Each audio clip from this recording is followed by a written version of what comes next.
네, 반갑습니다. 자, 216쪽입니다. 자, 앞 시간에 소득세 일부를 조금 나갔습니다. 다시 한번 정리하면서 소득세 나가도록 하겠습니다.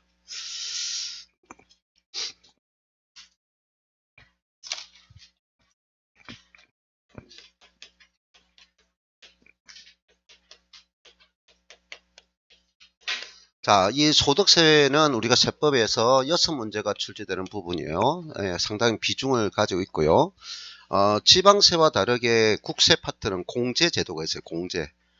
그리고 공제 제도가 좀 명확하게 정리를 해줘야 되고, 그 다음에 비과세가 있는데 지방세 비과세는 간단한 데 비해서 국세 비과세는 좀 까다롭습니다. 자, 그 자체를 의논하고 모든 세금은 과세 요건을 익히는 겁니다. 그래서 일단은 소득세 성격. 자, 우리가 소득을 대상으로 하면은 기본적으로 개인 소득이 있죠. 개인 그리고 법인 나눕니다. 자, 개인에 대한 소득을 우리는 뭡니까? 소득세라 하고요. 법인 소득을 법인세라고 말합니다. 자, 그런데 여기서 우리가 일반적으로 개인 할 때는 개인을 말하는 소득인데 법인과 개인 중에 중간자 역할이 있습니다. 그거를 우리가 법인격 없는 단체.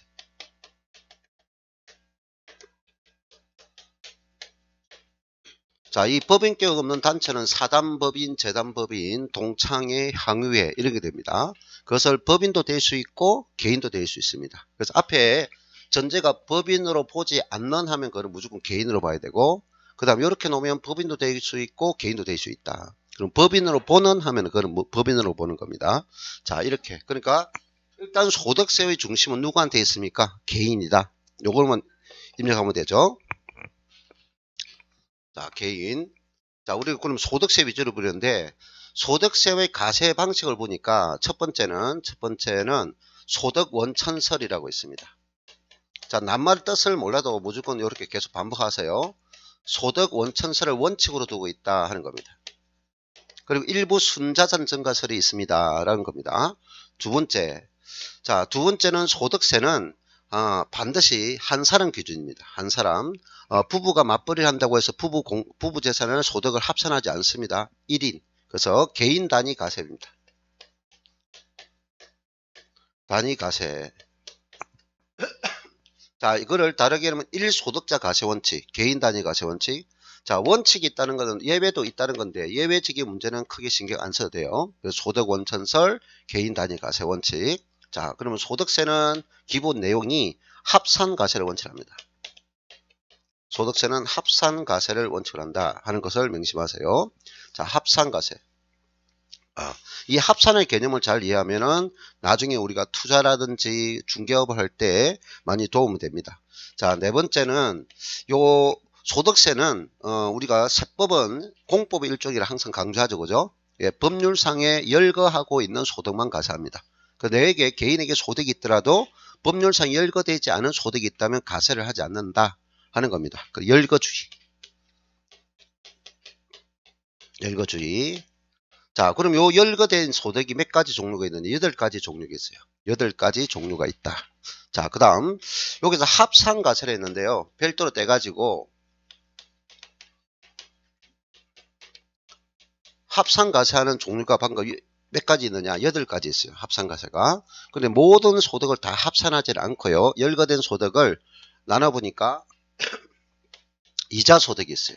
그 다음 배당소득이 있고, 그 다음은 사업행위에 의한 사업소득이 있고, 노동에 대한 대가인 근로소득이 있고, 그 다음에 연금가입에서 연금소득이 있고, 그 외에 기타 소득이라고 있습니다. 이거 6가지가 있고, 자, 그 다음에 퇴직을 하면 받는 소득을 퇴직소득이 있고, 부동산을 파는데, 부동산을 양도하는데, 사업용으로 파는 게 아니라, 비사업용 파는 거를 양도소득세입니다 하는 거죠. 자, 우리 시험의 주안점은 여기에 있습니다. 양도소득세 있어요. 자, 그래서 여기에서 8가지가 열거되어 있는데 이 6가지와 그다음 퇴직과 양도로 보면은 소득세는 합산할 때 이 8가지를 합산하는데 모든 소득을 다 합산하지 않는다 하는 거. 그럼 합산할 때는 반드시 1가세기간 소득을 합산한다. 1가세기간. 그래서 우리가 총론에서 우리가 소득세는 가세의 기간을 두고 있다라고 했죠. 여러분이 결정하는 것이 아니라 1월 1일부터 12월 30일까지 소득입니다. 그러면 한 해 한 해가 바뀌겠죠, 그죠? 매년 연도에 합산할 것이 뭐냐 하는 거죠. 자, 요게 이자 소득과 요 6가지 소득은 매년 계속적 반복적으로 발생하는 소득이다는 의미예요. 그래서 연말정산 때 이자 소득의 순소득, 각 순소득을 계산한 후에 이걸 전부 다 합산한다 하는 의미입니다. 합산. 1개인의 소득이 1년 동안에 한 해 연도에 발생한 소득을 다 합산한다. 이것을 우리는 종합합산이라 했어요. 종합합산합니다 라고 해요.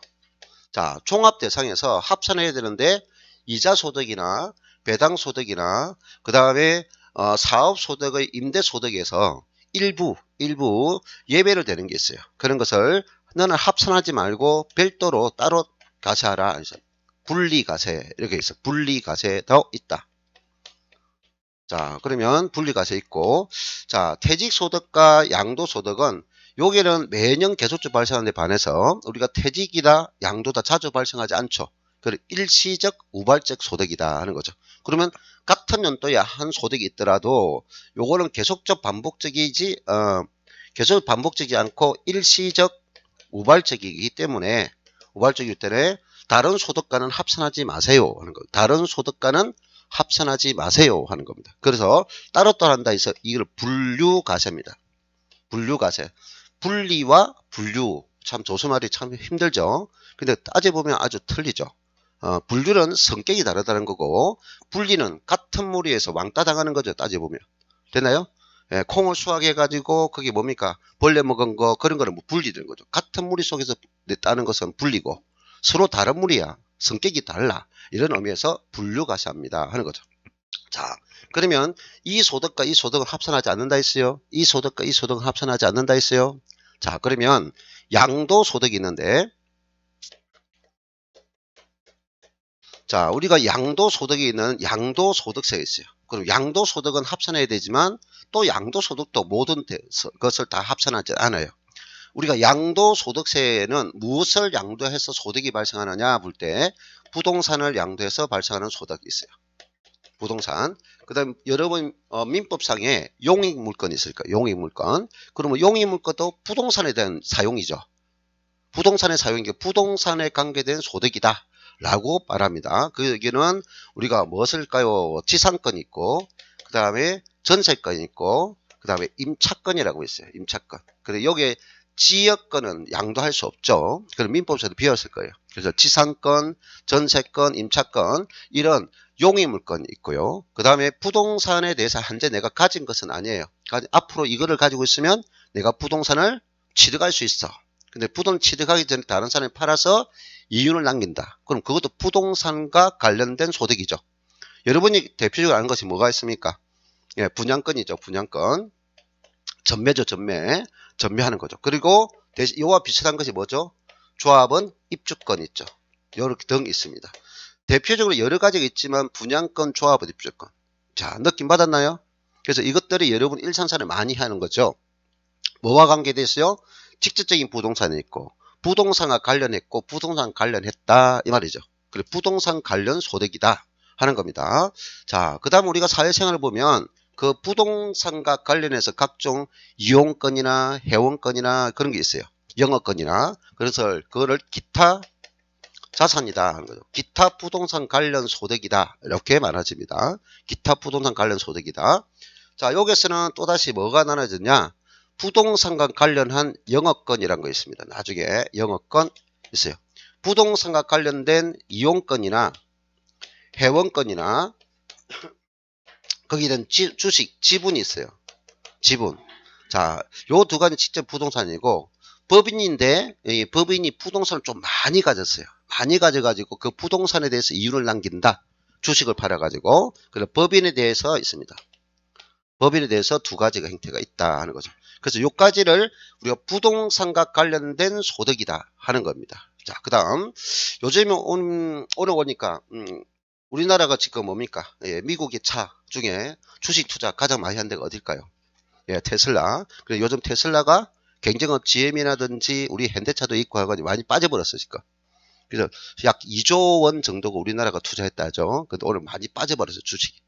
예, 그래서 앞으로 이제 테슬라 지금 주식 투자하는 사람 좀 생각해야 되겠죠. 경쟁업체가 이제 계속 오니까.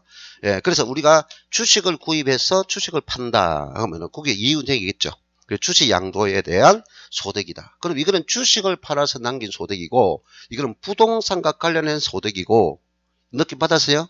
예, 그리고 우리가 선물이라든지 우리가 파생 상품이 있습니다. 금융 상품, 이제 펀드 있죠. 이런 걸 파생 상품이라고 해요. 파생 상품. 그래서 현재 우리가 부동산, 양도소득, 부동산만 팔아서 양도소득 남기는 게 아니라 큰 무리가 뭐다? 부동산과 관련해서 팔아서 소득이 있고, 주식을 팔아서 이윤이 남기는 소득이 있고, 그 다음 파생 상품을 팔아서 있다. 그럼 우리 시험의 중점은 뭐가 되어있어요? 부동산 위주죠. 됐나요? 그러면 이거는 이 구조가 있다는 거 말고 여기에서는 내용에 깊이 들어갈 필요가 없다. 알겠어요? 내용은 깊이 들어갈 필요가 없지만 요것도 팔아서 있다. 그럼 종류가 몇 종류냐? 하나, 둘, 셋. 크게 무려. 그러면 부동산을 팔았을 때 소득하고 주식을 팔았을 때 소득은 합산한다 안 한다? 안 해요. 그래서 똑같은 합산이라도 우리가 부동산 관련 소득끼리는 1년 소득을 합산하고, 주식은 주식대로 팔아서 남는 소득을 합산하고, 파생 상품은 파생 소득끼리 합산한다. 모든 양도를 다 합산하지는 않는다. 개념 잡았어요? 그래서 합산이라는 개념이 엄청 중요하다는 거죠. 됐나요? 자, 양도소득은 다른 소득과 합산하지 않아. 그러나 양도소득도 모든 걸 다 합산하진 않아. 요거 기억하면 되겠어요. 이해됐나요? 자, 이것을 우리가 됐습니다. 자, 그래서 여기까지 했고요. 자, 그 다음 218쪽에 보면은 내가 여기서 뭐를 정의는 납세지 때문에 우리가 개인의 소득의 가세 범위, 개인 소득의 가세 범위를 결정짓기 위해서 크게 두 가지 행태를 내가 설명드렸는데요.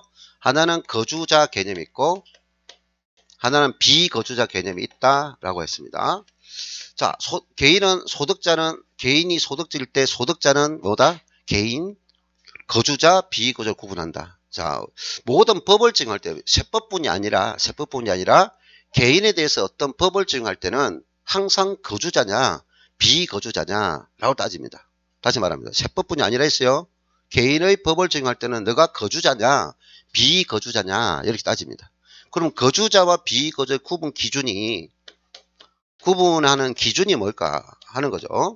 네, 우리는 세부적으로 원칙이 있고 예외까지 있는데, 예외는 우리가 공무원 시험에는 출제되지 우리 시험에 출제되지 않아요. 근데 기본 내용. 자, 첫 번째는 국적이나 인종을 가지고 따지지 않는다. 국적 기준 아닙니다. 국적 기준 아니에요. 인종 기준 아닙니다. 자, 뭐냐? 주소지입니다. 1번 주소지. 자, 주소지는 어디에 두고 있는 겁니까? 주민등록상에 두고 있는 것이 주소지죠. 됐나요? 그럼 너가 대한민국에 주소지를 두고 있느냐? 있으면 뭐다? 거주자. 주소지가 없다면 비거주자. 자, 됐습니다. 그러면 주소지가 없다면 이제 그 두 번째. 나는 주소지가 없어. 하지만 주소지가 없더라도 계속적 개념으로서 국내에 183일입니다. 183일이니까 약 몇 개월 정도 되죠? 6개월 있어요. 183일 거소지를 두고 있다. 거소지를 두고 계속 머물고 있다면 너도 주소지는 없어도 거주자다라고 말합니다. 그래서 요거를 6개월 말하면 답이 안 된다는 거 항상 183일 이렇게 되어 있어요. 그래서 요 둘 중에 하나 요건을 갖추면 거주자다. 자, 그러면 우리가 그냥 간단히 생각하면 거주자는 상시 우리나라에 머물 수 있다고 생각하고, 비거주는 상시 우리나라에 머물 수 없기 때문에 이렇게 되죠. 자, 그러면 소득입니다. 거주자가 돈을 벌였다. 비거주가 돈을 벌였다. 어디에서? 국내에서 소득이 발생했느냐? 국외에서 소득이 발생했느냐 하는 거죠. 거주자는 어차피 국내에 주소를 두고 있기 때문에 당연히 국내 소득에도 당연히 가세를 합니다. 근데 국외 소득도 어차피 거주자가 국내에 주소이기 때문에 소득의 최종지는 어디입니까? 주소지죠. 그리고 주소지 기착되니까 국내 소득도 가세하지만 국외 소득도 가세하는 국내 국외 모두 가세하는 무제한 납세 의무자라 이렇게 말합니다. 무슨 납세 의무자? 무제한 납세 의무자. 제한이 없다 이 말이죠. 자, 그럼 비거주자입니다. 비거주자가 우리나라에 살고 있지 않아요. 근데 우리나라 땅을 가지고 팔 수 있죠. 우리나라 주택을 가지고 팔 수 있죠. 됐나요? 그럼 우리나라에 또 뭐면 공장을 차리고 소득을 발생할 수 있죠. 예, 그래서 우리나라에서 너 돈 벌었으니까 갈 때는 우리나라 법을 가지고 세금 내고 가라 이 말이죠. 국내에. 자, 그럼 가세를 합니다. 근데 미국에 있는 사람이 우리나라에 있는 돈에 대해 소득이 되는 가세하지만 미국에서 미국 땅을 팔아서 소득이 발생했어요. 그럼 우리나라 간섭할 필요가 있다 없다? 없죠. 상위적으로 생각해야 돼요. 그래서 비거주자는 국내분에 대한 가세는 있지만 국외분에 대한 가세가 없다 하는 거죠. 그리고 국내분에 대한 제한적으로 가세한다. 제한 납세 의무자, 무제한 납세 의무자. 됐나요? 예, 요겁니다. 자, 그러면 여기서 진짜 문제점이 발생해요. 어떤 문제점이 발생하느냐 하는 거죠. 자, 거주자에 대해서는 국외 소득분은 이 국외 소득분이죠. 국외 소득분은 그 나라에도 가세하겠지 않겠어요? 소득이 발생한 국가에서도 가세하겠죠. 그럼 주소지 국가에도 가세하니까 이 국외 소득에서는 무슨 문제가 된다? 하나의 소득에 대해서 두 번 가세하는 이중가세 문제가 발생합니다 하는 거죠. 됐나요? 그러면 어느 나라가 우선해 줘야 됩니까? 소득이 발생한 국가가 우선되는 거죠. 그러면 주소지 두 국가에서 가세할 때는 가세를 하고자 하지만 이 가세할 때는 이미 납부한 세금을 공제해 줘야 돼요. 그래서 국외 소득은 이중가세 문제가 있으니까 주소지 국가에 둔 거주자에 대해서 가세할 때는 뭐 된다? 외국에 납부한 세금, 외국 납부 세액에 대해서 공제를 해주자 하는 겁니다. 됐나요? 그래서 요 용어를 무조건 암기하는 게 아니고 개념 설명했죠. 외국 납부 세액 공제입니다. 자, 그 다음 요 국외 소득에 대해서 이중과 요까지는 기본적이고 모든 소득이 기본적인데 거주자가 우리 국내에 있는 부동산이 아니고 국외에 있는 부동산을 양도합니다. 그래서 국외 양도소득입니다. 국외 양도소득에 대해서는 자, 이 거주자가 처음에는 우리나라에 살고 있지 않았어요. 우리나라에 태어나고 우리나라에 계속 거주했다면 별 문제 없어요. 근데 외국의 국적을 가졌다가 외국에 살고 있다가 우리나라에 들어와가지고 우리나라 거주자가 됐어요. 국적을 이전했다든지. 그러면 외국에 있는 재산을 처분하겠죠. 그럼 양도세를 물려야 되겠죠. 그죠? 원칙으로 양도세를 물려야 되겠죠. 근데 재산을 처분하고 가져오잖아. 그래서 국외 양도소득에 대한 거주자는 모든 거주자를 납세의무로 두는 게 아니라 일부 면제를 주겠어 하는 거죠. 그 면제. 예, 내가 거주자가 된 시점부터 5년 이내에 재산을 처분하면은 가세 안 하겠어. 돈 들고 오니까. 반대로 하면 결과적으로 몇 년부터 가세한다는 말입니까? 아니죠. 5년 이내니까 만 5년 이상부터 적용한다는 거죠. 그래서 국외 양도소득세에 대해서 거주자의 국외 양도소득은 양도 당시 국내에 5년 이상 주소나 거소를 둔 자, 이 둔 자에 대해서만 납세 의무가 있다. 그래서 국외 양도소득세는 항상 이것을 조심해야 돼요. 됐나요? 모든 거주자 아닙니다. 모든 거주자 아니고 몇 년 이상? 5년 이상 주소 거소를 둔 거주자에 대해서만 납세 의무가 있다. 그 말은 역으로 말하면 5년 이내 재산 처분하면 면제부를 주겠다. 이 개념입니다. 자, 여기까지가 기본 내용입니다. 자, 219쪽에 보면 소득세의 가세와 계산이 있고요. 그거를 지금 다 설명을 드린 거죠. 자, 그럼 220페이지. 자, 우리 시험의 주된 내용은 어디가 중점이라 했느냐 하면은 요거 흐름을 요거는 종합소득이다. 그런데 우리가 사업소득이 있어요. 요게 무슨 소득? 사업소득. 우리 개인에 대한 사업소득은 아주 많죠. 근데 부동산과 관련된 소득을 보면 컨설팅업이라든지 중개업이라든지 권리분석업이라든지 서비스업이 많다요. 그러면 요 사업적인 문제도 우리가 무슨 매매업이 있어요. 매매업. 자, 매매는 양도입니까? 임대입니까? 양도죠, 양도. 그럼 매매업이다 하는 것은 뭡니까? 내가 여러 가지 부동을 가졌다가 양도하겠다는 거죠. 그럼 사업이죠, 사업. 그럼 사업자라는 것은 우리가 부가가치세법상 사업자 등록을 하든 안 하든 어떤 계속적 행위가 있다면 무조건 사업자입니다. 대신에 사업자 등록을 해야 되는데 안 했으니까 너는 뭐한다? 거기에 대한 가산세와 과태료 처분을 받습니다. 그래서 사업자들은 기본적으로 의무적으로 뭐한다? 부가가치세법에서 우리가 사업 개시일부터 20일 내에 사업자 등록을 해야 돼요. 안 해도 되는데 안 하면 뭐다?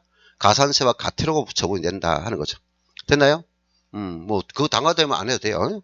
예, 그래서 사업자 등록이 있어야만이 사업자들 이런 개념 하지 마세요. 항상 세법은 항상 실질주의입니다. 세법은 뭐다? 실질주의 가세입니다. 그래서 이 사람은 사업자다 하는 거죠. 사업자. 그럼 양도가 되더라도 계속적 양도이니까 본인이 부동산 판 거하고 다른 이런 이자 소득이랑 근로 소득이 있으면 뭐한다? 합산한다는 거죠. 그럼 세금 부담이 커진다는 거죠. 됐나요? 자, 그러면 우리가 매매업이 아니고 매매업이 아닌 양도가 될 때는 우리 일반인이 부동산을 팔아서 이윤이 되면 그건 뭡니까? 사업행위가 아니니까 양도소득세다 하는 거죠. 됐나요? 자, 그리고 요즘도 우리 주변에 이런 사람들이 많아요. 뭡니까? 땅 사놨다가 자기가 직접 건물 짓고 주택 신축해가지고 팔고 또 옮겼다가 땅 사놓은 데에 따가서 이사했다가 다시 건물 짓고 또 있다가 팔고 그걸 건축업자, 주택 신축업자라고요. 건설업이라고요. 건설업. 그것도 양도입니까? 임대입니까? 그것도 양도죠. 그래서 주택 건설업이 있어요. 건설업자. 건설업입니다. 그럼 이것도 양도입니다. 계속적이에요. 자, 그러면 이 양도와 이 양도의 차이점만 알고 여기에 있는 깊이 있는 내용은 거의 시험에 출제 전혀 안 되는 게 아니고 출제는 됐는데 한 출제확률은 1%입니다. 1%. 그럼 대부분 우리가 양도행위는 뭐가 된다? 양도소득세 위주로 논다 이 말이에요. 됐나요? 여러분이 중개할 것도 이거 중개 안 합니다. 요 하는 사람들은 우리 공인 중에 찾아오지도 않아요. 무슨 말이세요? 저 따로 법 탭이 있으니까 거기에 따라합니다. 우리는 일반 양도에 대해서 시험에 논다 하는 거. 자, 그러면 양도가 아니고 우리는 부동산을 보유하면 타인에게 뭡니까? 사용케 하죠. 타인에게 사용케 하는 거 뭡니까? 임대업이죠. 그래서 부동산 임대 사업이다 하는 거죠. 부동 임대 사업. 그럼 여기서 우리가 가끔 진짜 한 문제 놓기도 하고 요거는 두 문제는 거의 안 나와요. 한 문제, 요거 5문제. 아니면 이것이 안 나올 때는 이 양도소득 다 6문제. 이렇게 출제되고 있는 형태다. 그리고 우리 시험의 주된 내용은 뭐다? 임대사업, 임대소득하고 양도소득. 이 두 가지가 중점이다. 됐어요. 자, 그래서 220페이지가 그것이 뭡니까? 임대사업이라는 거예요. 임대사업. 그리고 임대사업에 대해서 알아보도록 합시다.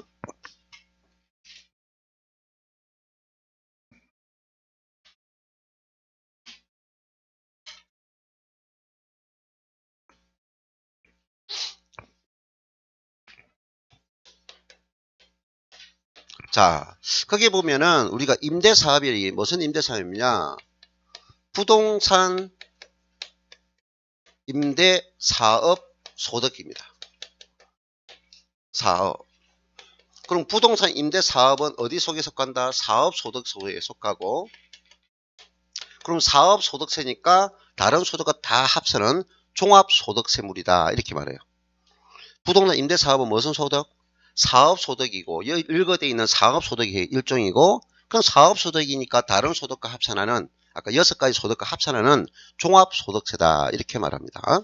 자, 그러면 여기서 부동산 임대사업이니까 무엇을 임대하면 되느냐? 그래서 부동산 임대사업 가세 대상은 무엇을 임대할 수 있느냐는 거죠. 그럼 부동산이 있겠죠. 당연히 토지냐.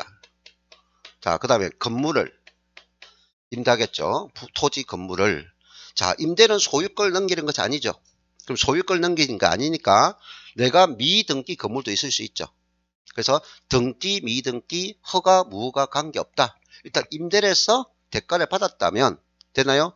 무조건 세금 내라 하는 거죠. 그래서 부동산 임대가 있고요. 자, 그 다음은 여러분이 용의물건 있죠. 민법상 용의물건 하면 뭐가 있습니까? 지지한다 있죠. 내가 지지하니까 뭐가 나와요? 그래, 찌짐이 전이 나오잖아요. 요즘에 이제 뭡니까? 이제 조금 이제 현재까지는 이제 하우스에서 노는 전구지 있죠. 부초, 전구지, 소풀. 참 지역마다 다 다양한데. 그래서 지금 현재 하우스 전구지가 나오고, 지금 조금 있으면 지금 파릇하게 요 정도 올라왔더라고요. 요 정도. 그러니까 한 8개월 정도는, 아니면 6개월 정도는 계속 배우면 되죠. 자르면 일주일 지나면 또 올라오고, 자르면 일주일 지나면. 내가 전구 좋아하기 때문에 요만큼 심어놨어요. 아이고, 한 팽 정도면 1년 내내 먹고도 못 먹어요. 다 먹지도 못해요. 일주일 가면 다 자라있고, 일주일 가면 자라있고, 계속 배 먹어요. 요즘에 뭡니까? 우리 남자한테 제일 좋다죠. 전구지가 지금 봄에 또는 이 전구지가 엄청 좋다잖아요. 며느리도 안 준다는데. 예, 전구지. 지금 현재 그거 홍합에다가 전 부치면 엄청 맛있잖아요. 홍합에다가, 예, 자, 그것이 뭐냐? 지지전이라 했죠. 방금 지지하니까 뭡니까? 전이 오잖아요. 그러니까 전이 있어요.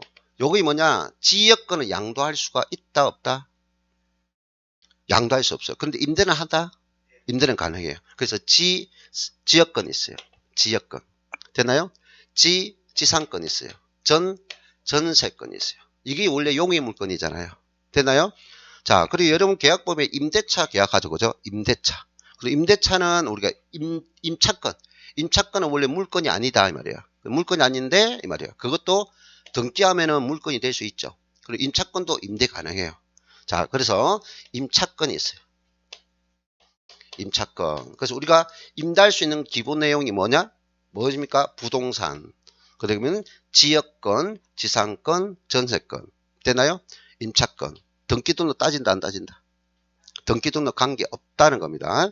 자, 조금 보면은 임차권이 있는데, 임차권은 가게, 내 점포죠. 가게에 대한 임차권도 있고, 부동산 자체의 임차권도 있고, 가게에 대한 임차권이 있어요. 따지지 않는다? 알겠어요? 모든 임차권, 그래. 모든 임차권. 등기등록 구분하지 않는다? 이것이 부동산 임대소득 과세 대상입니다. 자, 토지 건물, 그 다음에 용의물권, 이렇게 생각하면 토지 건물, 용의물권. 자, 그 외에도 이제 우리가 뭐냐면은 공장재단이 있어요. 공장재단. 강업재단이 있어요. 그 다음에 강업권, 어업권 있어요. 강업권, 그 다음에 어업권 있어요. 이렇게. 그 다음에 강업권과 관계되어 있는 우리가 본인이 가지고 있는 채굴에 관한 권리 있어요. 채굴에 관한 권리 있는데 그거는 강업권, 그 다음 조강권, 그 다음 득대가 있어요. 득대는 거기에 대한 권리, 지분을 가진 사람을 득대 이렇게 말합니다. 밑에 있는 거는 별 중요성이 없어요. 대부분 시험은 여기서 나옵니다. 대부분 시험은 어디 나온다? 부동산 임대, 지역권, 지상권, 전세권 임대, 임차권 임대 여기서 나온다고요. 알겠습니까? 자, 그러면 여기서 강조될 것은 뭐냐? 지역권과 지상권은 이렇게 있어요. 자, 지역권과 지상권은 이렇게. 자, 어디 있느냐면은 221쪽에 221쪽에 맨 위에 보면은 표가 있죠. 참고학습이 있죠. 됐나요? 그게 토지 건물 대여가 뭡니까? 임대죠. 예. 자, 그 다음에 전세권 있죠. 그는 지상권과 지역권 있죠. 지지 있잖아요. 별 표시해줘야죠. 그죠? 지역권과 지상권 대여도 부동산 임대사업 대상이다. 다만 어떤 용어가 나오면 공익사업과 관련됐을 때는 임대소득이 아니라 기타소득이다. 기타소득까지 기억할 필요는 없어요. 뭐다? 부동산 임대사업 대상이 아니다. 이거 기억하면 돼요. 됐습니까? 오케이. 그것만 기억하면 돼요. 임차권은 방금 뭐라 했어요? 등기 미등 관계없다 했죠. 모든 임차권이야. 모든 임차권이야. 자, 됐습니다. 자, 그리고 나머지 사례 부분에 있는데 밑에 있는 그 참고학습에 이런 것도 이렇게 하면 임대가 되겠네요. 요것도 임대사업 소득이네요. 라고 한번 읽어보면 돼요. 자, 내가 빌딩을 가지고 있는데 내가 빌딩이 주변에 잘 보여요. 도로변에서. 그럼 뭘 빌려줘요? 옥탑을 빌려주죠? 광고탑을 빌려주죠? 또 우리가 뭡니까? 스마트폰 쓰려면 기지국이 있죠? 그럼 기지국 사기 위해서 대여를 해주죠. 돈 많이 받아요, 그거? 그것도 다 임대다는 거죠. 알겠어요? 자, 임대 한번 읽어보면 되겠습니다. 하는 거죠. 그런데 거기에 2번 보세요. 2번. 참고학습의 2번. 자, 221쪽에 참고학습의 2번. 그게 뭐라고 했느냐? 별표 자세요. 부동산 매매업자 또는 건설업자가 판매를 목적으로 취득한 토지 등 있죠. 판매 목적이 잘 안 팔려. 그러니까 놀리면 안 되겠다 싶으니까 뭐한다? 일시적으로 되어야 하는 사업은 그것도 뭐다? 임대사업소득으로 본다. 이해했나요? 오케이, 됐습니다. 자, 그 다음에 이제 비과세인데요. 222.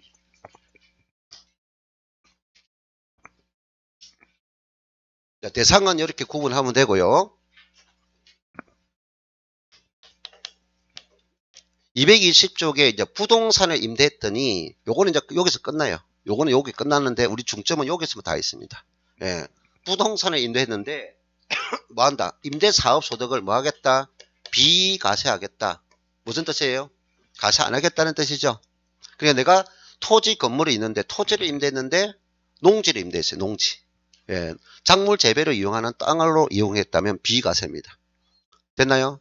비과세. 그래서 지금 우리 촌에 있는 땅을 빌려줘도 그 수익 임대료를 받아도 돈 안 된다고요. 됐나요? 돈 안 됩니다. 자, 그거는 시험에 거의 안 나와요. 여기 주 내용은 주택입니다. 뭐라고요? 주택. 자, 그래서 이거 정리를 간단하면 잘 정리를 해야 돼요. 자, 한 개 이하 주택을 소유입니다. 자, 여기서는 이제 말이 일 때, 들을 때는 맞다 하는데 나중에 읽을 때 계속 놓치는 거예요. 여러분 이제 그게 우리 시험에 복습해야 되는 거죠. 소유입니다. 임대가 아니고. 한 개 이하 주택을 소유한, 그러니까 한 개다, 한 개. 한 개 주택을 소유한 자가 그 소유한 주택을 임대하면은 비과세야. 이 뜻입니다. 첫 번째 개념. 입력했죠? 자, 그래서 내가 A 주택을 가지고 있고 B 주택을 두 개 가지고 있는데 하나는 본인이 살고 하나는 임대했습니다. 과세다, 비과세다? 과세라고요. 두 개니까. 한 개만 소유하고 그 한 개 주택을 임대할 때만 비과세 해준다. 자, 그래서 원 1번입니다. 원 1번 뭐 한다? 한 개 주택을 소유하는 자. 밑줄 끄면 되죠? 한 개 주택을 소유하는 자. 맨 뒤에 뭡니까? 소득세를 과세하지 아니한다 했죠. 자, 그런데 단 여기 있어요. 두 개, 한 개라도 그 한 개 주택이 어디 있냐? 자, 국외, 우리 국내에 있는 주택이 아니고 어디에 있다? 국외 주택이다. 국외 주택은 한 개라도 뭐 한다? 과세한다. 우리 국내법을 정하는 거죠. 예, 국외에 있는 주택을 한 개면 무조건 과세한다.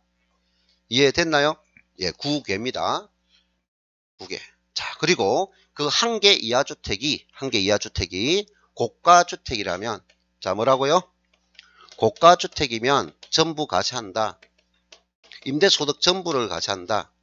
내가 요거를 전부를 붙여준 이유는 나중에 양도소득세의 고가주택에 여러분이 헷갈리기 때문에 우리가 한 개라도 고가주택을 임대했다면 그 수입을 모두 과세한다는 거죠.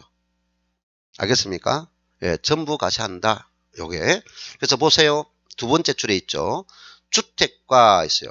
부수토지 기준시가. 자, 기준시가 밑줄 긋고 그 다음에 얼마? 9억 초과. 이거를 뭐다? 고가주택이라고요. 무슨 주택? 고가주택. 자, 및 국외에 소재하는 주택의 임대소득은 비과세 대상에서 만다 제외합니다. 라고 되어 있죠. 자, 그러면 이제 요것을 기분 잡았죠. 그 다음 밑에 보니까 고가주택에 대한 거기 원 2번 있나요? 원 2번. 고가주택 기준이 뭘까 하는 거죠. 고가주택은 방금 9억을 초과한다 했잖아요. 그럼 그 9억을 초과하는 뭘 가지고 따질까 하는 거죠. 임대는 거래가 아니죠. 지금 이 고가주택 기준이 양도소득세도 고가주택 놓아요. 임대소득도 고가주택 놓아요. 금액 기준은 똑같이 9억을 초과하는 주택이라고 놓아요. 됐나요? 그거는 약간만 생각하면 실수를 할 이유가 없는데, 예. 자, 이거는 매매가 아닙니다. 임대예요. 그러니까 이거는 기준시가입니다. 기준시가. 됐나요? 지금 오늘 엊그제부터 뭡니까 정부에 발표한 거 있죠. 전국의 공시지가가 많이 올랐다 했죠. 부동산 많이 가는 사람은 종합부동산 부담이 가중되는 거죠. 근데 대부분이 어디에 있다? 수도권에만 있어요. 수도권에. 예, 지방은 크게 많이 올랐고, 예, 그 많이 올랐어요. 이게 공시가격, 국가 공시하는 가격, 기준시가로서. 기준시가는 얼마다? 9억입니다. 두 번째는 요 기준시가고 언제 임대할 당시의 가액 기준이냐 아니면 우리는 소득세는 몇 년 단위로 언제 기준점에 성립됩니까? 과세 기간이 끝나는 때 종료되죠. 그래서 그 기준이 임대 시점이 아닙니다. 임대 시점이 아니라 밑줄 껐죠. 거기서 밑에 기준시가 구역을 초과하는 주택 가세기간 종료 1 또는 주택 양도 1 됐나요? 언제라고요? 이 기준시가는 가세기간 종료일이에요. 종료일. 자, 그런데 중간에 내가 부동산을 임대하다가 팔 수도 있죠. 그럼 파는 시점이 끝나겠죠. 그래서 우리는 또는 양도일 돼 있어요. 그럼 대부분 어느 날 기준이다? 가세기간 종료일 기준이다 라고 판단하겠죠. 이해됐나요? 예, 됐습니다. 자, 그럼 기본 원칙은 다 끝났어요. 자, 그러면 여기서 이제 두 번째는 뭐냐? 우리는 한 개 이하 주택이면 비과세하니까 주택수 개념이 중요하겠네요. 보유하고 있는 주택수는 어떻게 계산하나요? 하는 문제가 되죠. 그래서 그게 3번 있죠. 네, 3번 주택수 계산 있잖아요. 주택수 계산 있습니다. 자, 우리가 가장 먼저 탁 떠올리는 것은 배우자가 가지고 있는 주택은 어떨까요? 하는 거죠. 예, 같이 살고 있던 배우자 주택은 함께 살든 함께 살지 않든 주소지가 같든 주소지가 동일하지 않든 배우자 주택은 무조건 합산한다. 배우자가 보유한 주택은 뭐 한다고요? 무조건 네, 합산합니다 하는 것을 명시하세요. 합산합니다. 자, 그것이 있고요. 자, 배우자 어디 있나요? 맨 밑에 있죠. 본인과 배우자가 각각 주택을 소유하고 있다라고 되어 있죠. 자, 그때는 뭐 한다? 이를 합산하여 계산 있죠. 합산하여 계산. 다만 위의 공동 소유 주택의 하나에 대해서는 본인과 배우자가 각각 소유하는 주택으로 계산되는 경우에는 다음 항목에 따라 본인과 배우자 중 한 명이 소유하는 주택으로 보아서 합산합니다 하는 거죠. 자, 이게 올해 신설된 내용이에요. 작년까지는 없었어요. 배우자 주택은 뭐 한다? 합산합니다. 이거는 뭐예요? 방금 갑과 을이 배우자래요. 갑이 A 주택 가져 있고 을이 뭡니까? 배우자는 B 주택 가져 있다면 이 두 개를 합산해서 2주택이라 이 말이에요. 근데 방금 뭐냐? A 주택 하나가 있는데 이 A 주택은 뭡니까? 갑과 을이 뭐 하고 있다? 공유하고 있다. 주택을 한 사람이 공유하고 있다 이 말이에요. 공유하고 있다는 한 사람. 됐나요? 그럼 한 사람인데 누구 주택수로 계산하느냐 하는 개념이 나 있다고요. 갑은 뭐죠? 본인과 배우자 중 뭐다? 지분이 더 큰 사람의 소유를 한다. 지분이 많은 자. 이해됐나요? 갑과 을은 배우자라고요. 배우자인데 이 사람이 뭐야? 60%고 이 사람이 40%면 지분이 많으니까 누구 주택수로 계산한다고요? 갑의 1주택수로 계산한다고요. 그럼 그 말은 갑의 소득으로 계산하겠다. 임대소득을. 이 말이에요. 자, 그런데 지분이 같을 수도 있어요? 없어요? 5대5 같을 수 있잖아요. 그래서 나부는 지분이 같은 경우로서 있죠. 그들 중 한 명을 해당 주택 수입의 기속자로 합의했다면 그 소유다. 입력했나요? 자, 두 가지. 자, 이렇게 60% 40%일 때는 누구 주택수로 계산한다?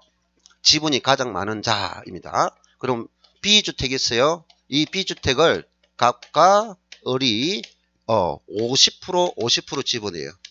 그럼 뭐 한다? 둘 중 하나인데 일단 누구를 한다고요? 수익의 기속자. 임대 수입의 기속자로 한다 이 말이에요. 됐나요? 그 수입의 기속자 합의했으니까 수익 기속자는 누구다라고 신청하겠죠. 그럼 합의하여서 수익의 기속자입니다.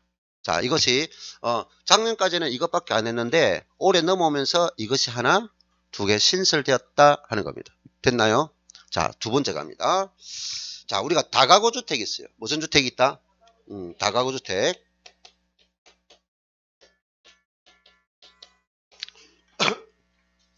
다가구 주택은 뭐가 없어요 할 때 우리가 등기부가 있어요 없어요? 등기부는 당연히 있겠죠. 그럼 등기부가 각 구마다 있어요? 등기부가 각 구마다 없어요? 각 구마다 등기부가 없다. 네? 그러니까 다가구 주택은 3층 이하의 주택으로서 그런데 가구수가 여러 개로 있는 거잖아요. 가구수가. 그리고 665제곱미터 연면적 665제곱미터 이하라고요. 됐나요? 상계층이하고 가구수는 19가구 이하인 주택인데 등기부가 하나인 주택이라고요. 자, 다시 한 동에 대해서는 한 동에 대해서는 등기부 있어 없어요? 등기가 있지만 요 각 구 있죠. 각 구. 1구 각 구마다는 등기부가 없다고요. 그러니까 하나의 물건이라 하나의 물건. 그래서 개념이 뭡니까? 단독주택이죠 이 말이에요. 그러니까 이것 자체가 한 동의 1등급만 있고 각 구마다 등기부 없으면 이 뭐로 지내간다? 한 개 주택. 자, 그래서 맨 위에 한 개의 주택으로 본다 했죠. 뭐로 본다? 다가구주택은 한 개의 주택으로 본다. 그런데 뒤에 단서가 뭐죠? 구분 등기된 경우는 등기부를 각 구별로 따로 했다면 그는 여러 개 주택이다 이 말이에요. 이해했나요? 그래서 전제가 뭡니까? 한 동에 대한 1등기만 있을 때 이거는 뭐다? 단독주택으로 본다. 근데 구분 등기되어 있다면 여러 개 주택으로 본다. 됐나요? 근데 앞에 우리가 내가 1, 2월 달에 강의할 때 지방세를 증여할 때 다가구주택은 세법은 공법입니다. 됐나요? 우리 법은 이렇게 따라라 하면 이렇게 따라야 되는 거예요. 통제하는 법이니까. 다가구주택을 취득하고 다가구주택을 보유합니다.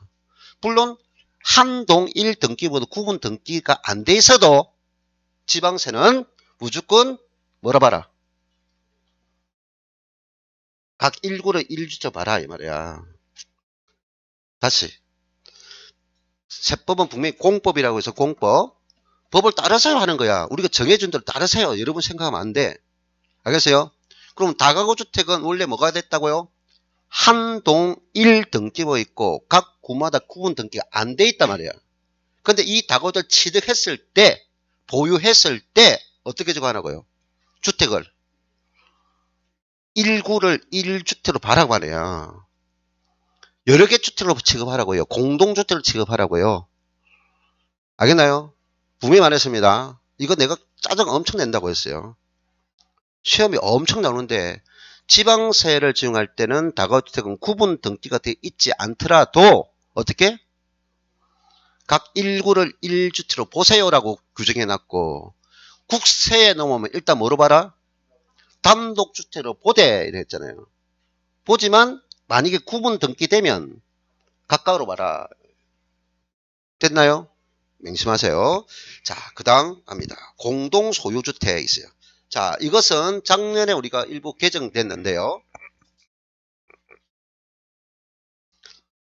방금 여기 공동이 있고 이건 배우자 공동이었고 일반적인 사람들이 공동소유했습니다. 공동소유하고 있는 1주택은 누구 1주택으로 보나요? 할 때 첫 번째 기준이 있어요. 자, 지분이 가장 큰 자 소유. 누구로 본다고? 1순위가? 예, 아까도 여기 지분이 가장 많은 자가 했죠? 네, 지분이 가장 많은 자와 일치로 봐라. 두 번째, 그러면 지분이 같다면, 지분이 같다면, 아까 여기도 합의란 개념이 나왔죠? 아까도 여기 합의인 개념이 나왔죠? 역시 합의할 수 있다는 거죠. 역시 뭐 할 수 있다? 합의. 자, 그래서 지분이 가장 큰 자의 소유를 보되 지분이 가장 큰 사람이 몇 인 이상이라면 2명 이상인 경우로서 그들을 합의하여서 줄 것이에요. 그들의 합의. 한 명을 임대 수입자, 기숙자로 정할 수 있다는 거죠. 됐나요? 예, 됐습니다. 자, 이까지. 그래서 여기서도 지분, 그 다음에 지분이 같을 때는 합의한다는 거죠. 합의해서 1인 지정, 1인을 지정할 수 있다. 자, 그런데 작년에 추가된 내용이 밑에 있습니다. 다만 다음의 어느 하나에 해당하는 사람은 본문에 따라 공동주택을 소유하는 것으로 계산되지 않는 경우라도 그의 소유로 무조건 계산해라. 그리고 여기 본문이에요. 본문. 이 본문에 해당하지 않더라도 너는 무조건 1주택으로 보겠어 라는 거예요. 자, 그 사람이 해당 공동소유주택을 임대하여서 얻은 수익 금액이 밑에 얼마라고요? 연간 600만원 이상인 사람은 위에 있는 규정에 불과하고 너도 무조건 1주택자야. 됐나요? 자, 임대 수입이 얼마라고요? 줄 것이에요. 연간 600만원 이상인 사람. 연간 600이 이상인 사람. 자, 그 다음에 보유하고 있는 그 주택이 기준시가가 9억 초과. 9억 초과 본 거 뭐라 했어요? 고가주택으로서 일단 고가주택으로서 그 주택을 지분을 몇 프로 초과하고 있다? 30% 초과입니다. 자, 이제 요것을 지금 당장 몰라도 관계없어요. 그죠? 지금 당장에 몰라도 관계없지만 이제 시험 칠 때까지는 이거를 계속 반복해야 된다. 특히 올해 요 부분, 이 부분은 그대로 요 공동은 인식하면 되지만 요게 추가적인 내용이 있죠. 요 부분이 우리 주안점이다 이 말이에요. 자, 그 다음 나머지. 자, 나머지는 전대하거나 전전세. 자, 이거는 뭘까요? 자, 첫 번째 배우자 주택이라는데 요게 대한 개념이 요거와 공동 개념과 똑같이 적용하고 있죠. 배우자 공동도. 자, 그 다음에 다가구 주택 개념 한 개 있죠. 됐나요? 자, 전전세 들어봤나요? 예. 갑 소유 주택을 누구에게? 을에게 임대했습니다. 임대를 했어요. 그럼 요까지는 갑과 을 관계만 존재하죠. 그러면 누구 주택수로 계산한다? 당연히 갑의 주택수로 계산하면 되겠어요. 됐나요? 그런데 을이 갑에게 주택을 임대해서 을이 다시 누구에게 입대했다? 다시 병에게 임대를 했을 때는. 됐나요? 그래서 임차인이 임대를 해서 빌려가지고 다시 임차일 때 전전세 있죠. 그럼 전전세일 때는 갑의 주택수로 계산하지 않고 누구를 준다? 임차인의 주택수로 계산한다. 됐나요? 자, 그래서 해당 임차 전세받은 주택을 임차인 또는 전세받은 자 주택으로 계산을 합니다 하는 거죠. 자, 됐습니다. 자, 그 다음 223쪽에 이가로 2번 분리과세 가능 있어요. 그리고 소규모 밑줄 닦아요. 소규모다는 거죠. 자, 아까 내가 종합과세라 했죠. 원래 임대사업소득은 계속적 사업이니까 다른 내가 회사를 다니면서 근로소득이 있고 부동산을 팔아서 임대소득이 발생했어요. 그럼 이 도소득은 뭐 한다? 합산해야 돼요. 합산하면 나중에 소득세는 초과 누진세율이니까 세금 부담이 커져요. 알겠나요? 커져. 근데 거기에 임대소득이 연간 얼마냐? 2천만 원 이하. 자, 원 1번입니다. 원 1번 첫 번째 줄에 얼마라고요? 2천만 원 이하인 자. 자, 이거는 아주 중요합니다. 2천만 원 이하인 자. 임대소득은 종합과세와 14% 분리과세 중 하나를 선택하여 적용할 수 있다. 자, 여러분 같으면 어떤 걸 선택하겠어요? 분리과세 하겠어요? 종합과세 하겠어요? 당연히 분리과세가 더 뭡니까? 우리한테는 효과적입니다. 반드시는 건 아닌데 일반적으로 볼 때 분리과세가 더 효과적이다 하는 거죠. 자, 그 다음에 2번 있어요. 예, 대통령령으로 정하는 총수입 합계액은 주거용 건물 임대업에서 발생한 수익금액 합계한다. 무슨 용?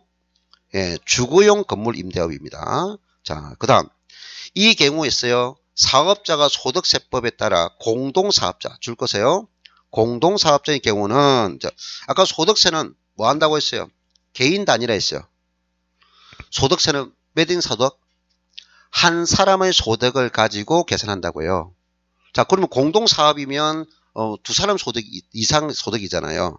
그래서 공동사업자인 주택임대 합계액을 함에 있어서는 손익분배 비율에 의해서 공동사업자에게 분배된 금액을 따진다.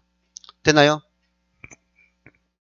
공동사업일 때는 소득이 한 사람의 소득이 아니잖아요. 그럼 나누잖아요. 그 분배받은 금액만 가지고 계산해라 이 말이야. 합산한 금액을.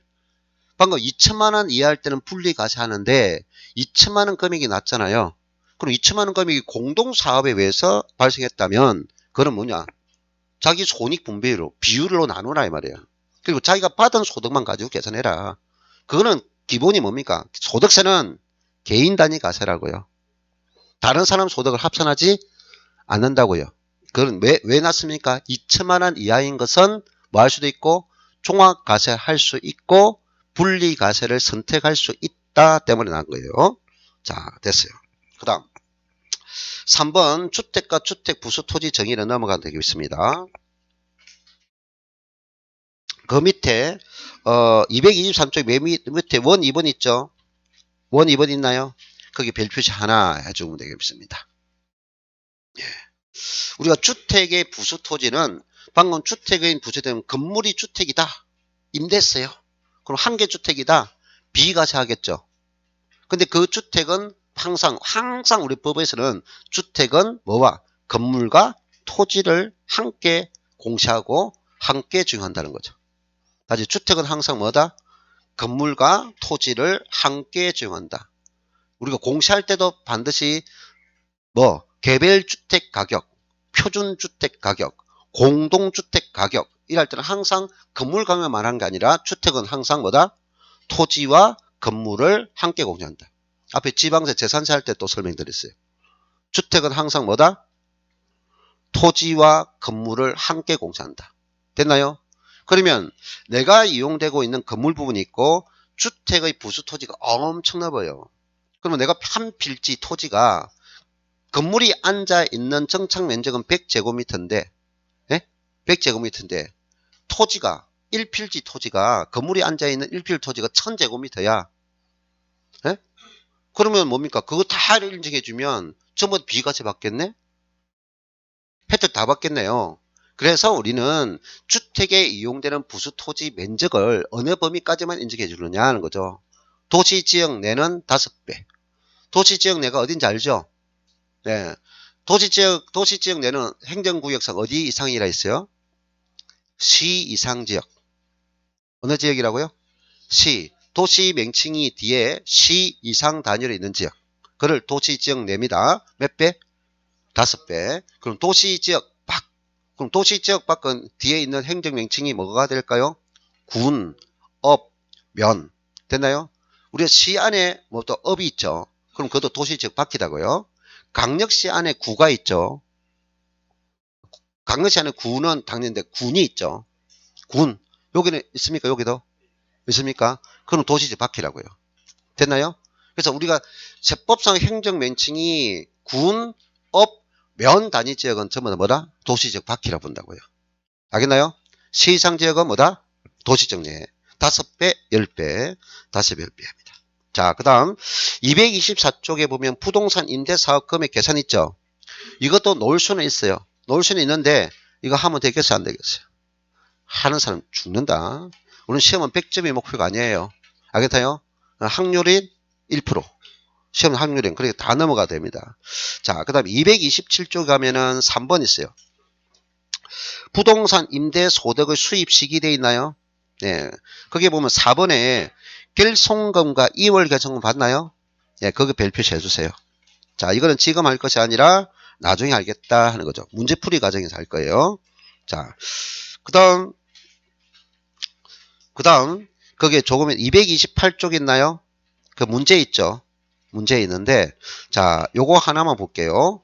1번이 소득세의 가세 대상인 부동산 임대소득입니다. 다음 설명 중 틀린 것은 있는데 1번이 부동산 상의 권리의 대여로 인하여 발생하는 소득도 부동산 임대소득이며 부동산 임대사업 소득의 대상이 되는 부동산 상의 권리로는 공익사업과 관련된 지역권 지상권을 들 수 있다.